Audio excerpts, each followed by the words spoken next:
2학년 10반 최영택입니다. 오늘은 저번주에 이어서 총이치 인공지 탈락에 대해서 수리 과정을 대해서 선행학습을 해볼 텐데요.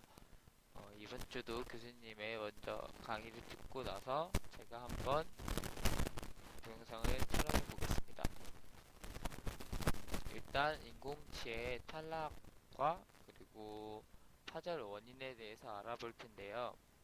인공지의 탈락과 파절 원인에 있어서는 첫 번째로 레진치의 왁스 제거 부족이 있는데, 이는 매몰 과정에서 레진치아의 이제 왁스가 불충분하게 제거가 됐기 때문이고, 두 번째로는 인공치가 너무 큰 걸 선택해서 치조제에 너무 가깝게 배열됐을 때 이런 문제가 생깁니다. 그리고 세 번째는 레진 전입 시 전입 압력이 너무 큰 경우고, 그리고 네 번째 같은 경우는 기공 과정에서 부주의가 일어났기 때문인데,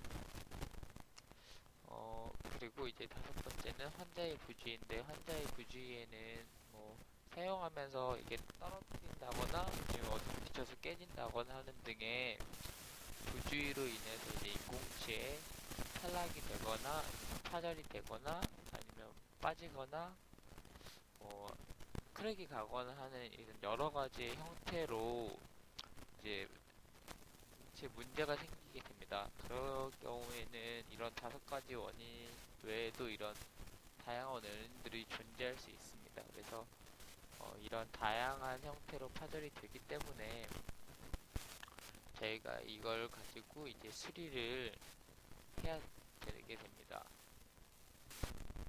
그리고 이제 레진치의 수리 과정을 알아볼 텐데, 첫 번째로는 이제 레진치가 여러 가지 이 다섯 가지 외에도 많은 원인으로 인해서 이제 파절이 되어서 저희한테 오게 되면, 일단 설측에서 보면은 레진치가 읍치산과 레진과 레진치는 이제 화학적 결합에 의해서 결합이 되어 있었는데, 이게 파절이 되었기 때문에 이제 파절 레진치를 위치상에서 확실히 제거를 해줘야 됩니다. 이때 연막 도구 근처거나 이런 걸 이용해서 남은 레진치를 제거해주면, 이게 도대치가 아니기 때문에 쉽게 제거가 가능한데, 이제 제거를 하면서 순측 치경선 부위는 심리적으로 중요하기 때문에 이제 삭제해줄 때 주의를 해서 이제 레진치를 제거해 줍니다.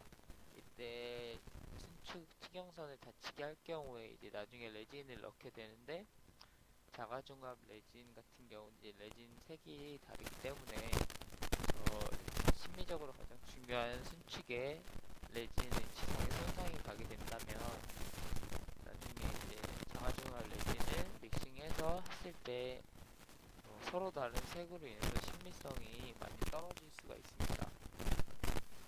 그리고 이제 이 잔존 레진치를 제거하고 나서 새로운 인공치를 선택해서 다시 넣어주게 되는데, 이때 새로운 레진치는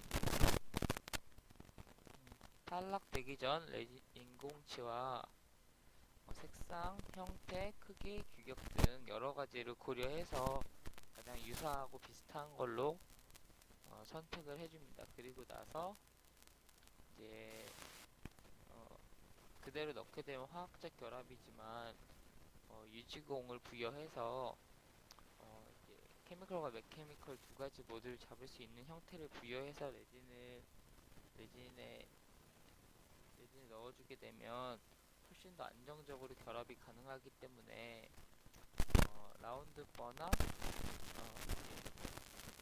뻐를 이용해서 해줘야 되는데, 일반 뻐보다는 라운드 뻐를 이용해서 둥근 형태로 유지구를 부여해준다면 속에 항아리 형태로 존재하기 때문에 훨씬 더 좋을 수 있습니다. 그래서 이렇게 뻐를 이용해서 유지구를 부여한 다음 이제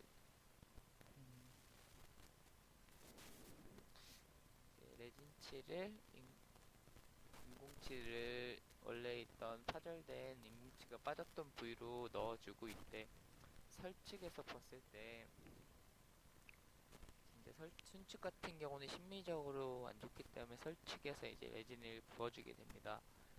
이제 자가중합 레진, 핑크 레진을 이제 혼수 비율을 맞춰서 이제 믹싱을 해서 이제 조심히 설측에서 중합이 되도록 해준 다음 이제 뜨거운 물에 넣어서 중합을 해주게 됩니다.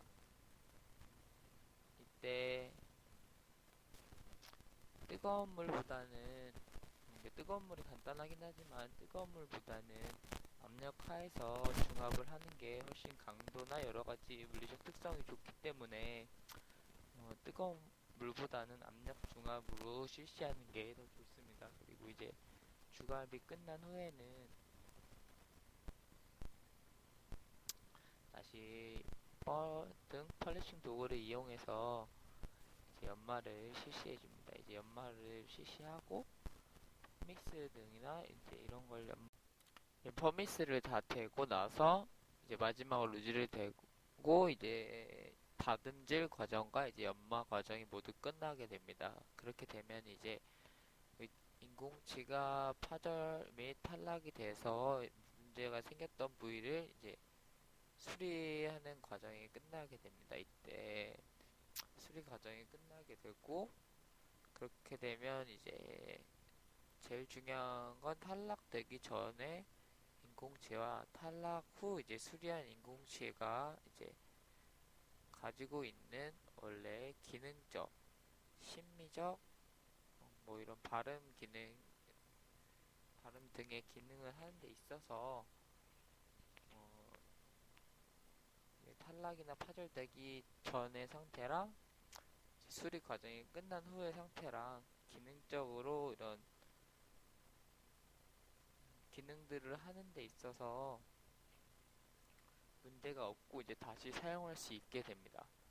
이렇게 해서 오늘 인공치가 이제 파절되거나 탈락되는 문제에 대해서 수리하는 과정에 대해서 알아봤는데, 인공치 탈락과 파절 원인은 5가지 외에도 여러 가지 것들이 많이 존재하고, 또 이제 이런 원인들에 대해서 기능적 덴처가 기능을 발휘하지 못한다면 문제가 생기기 때문에 이렇게 수리를 해서 사용하게 되는데, 이것도 마찬가지로 저번 주는 액체상이 파절돼서 이제 파절되기 전의 상태랑 얼마나 똑같이 재현해 줄 수 있느냐, 이게 중점이었다면 이번 주도 마찬가지로 이제 인공치가 파절 탈락되기 전의 상태로 돌려줄 수 있어야 한다고 생각이 되는데, 이제 내일 실습을 해보는 데 있어서 이렇게 선행학습을 하고 갔기 때문에 훨씬 더 집중해서 할 수 있을 것 같습니다. 이제 이론적 베이스는 오늘 들었기 때문에 내일 실습을 하면서 좀 더 자세히 알아보도록 하겠습니다. 수고하셨습니다.